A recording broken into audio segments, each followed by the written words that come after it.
تحریک انصاف کی حکومت میں ریلوے کو ریورس گیئر لگ گیا۔ 3 برسوں میں ریلوے کا خسارہ 120 ارب سے زائد ہو گیا۔ انجن، مال گاڑیوں اور بوگیوں کی تعداد بڑھنے کی بجائے کم ہو گئی، جبکہ ٹرینوں کے حادثات میں 301 افراد جاں بحق ہوئے۔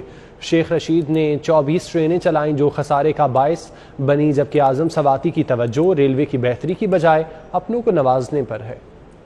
پاکستان تحریک انصاف کے اس میں پاکستان میں کامیاب ترین 3 سالہ وزارت ریلوے کا دعویٰ۔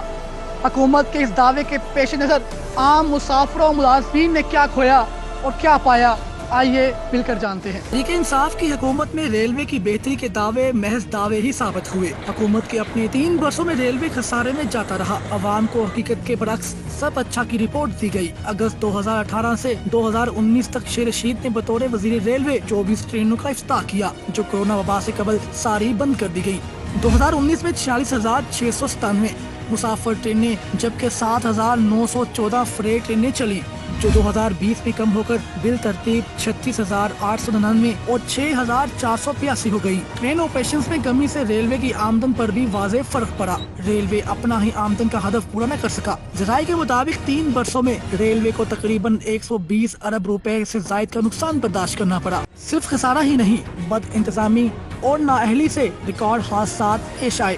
ریلوے اعداد و شمار کے مطابق 3 برسوں کے دوران 495 ٹرین حادثات رپورٹ ہوئے، جن میں سے سب سے زیادہ 165 مال گاڑیوں کی ڈیریلمنٹ، 93 حادثات غیر قانونی مقامات پر پیش آئے، 99 حادثات مسافر ٹرینوں کی ڈیریلمنٹ، ان مین لیول کراسنگ پر 78 حادثات، جبکہ ٹرینوں میں آگ لگنے کے 20 واقعات رپورٹ ہوئے۔ حادثات کے اعداد و شمار کو کارکردگی رپورٹ کا حصہ نہیں بنایا گیا۔ ان 3 سالوں میں ٹرین حادثات کے نتیجے میں کل 301 افراد جاں بحق، جبکہ 407 افراد شدید زخمی ہوئے۔ لیکن افسوس، ریلوے کی 3 سالہ کارکردگی رپورٹ مرتب کرنے میں ان متاثرین کو دی جانے والی مراحل کا کہیں کوئی ذکر نہیں کیا گیا۔ ان 3 برسوں کے دوران ریلوے کے اثاثوں میں کمی ہوئی۔ انجنوں کی تعداد کم ہو کر 462، مسافر بوگیاں کم ہو کر 990، جبکہ ریلوے ہسپتالوں اور سکولز کی کارکردگی بھی مایوس کن رہی۔ کارکردگی رپورٹ میں سابق وزیر خواجہ سعد رفیق کے دور میں شروع ہونے والے منصوبوں کو موجودہ حکومت نے اپنے کھاتوں میں ڈال لیا، جن میں سے ریلوے اسٹیشن عمارتوں کی تعمیر، اسٹاف کوارٹر کی تعمیر سمیت دیگر پروجیکٹ شامل ہیں۔ ریلوے کی 3 سالہ کارکردگی مایوس کن رہی۔ شیخ رشید کی جگہ اعظم خان سواتی کو لایا گیا، لیکن ان کی توجہ ریلوے کی بہتری کی بجائے اپنوں کو نوازنے پر ہے۔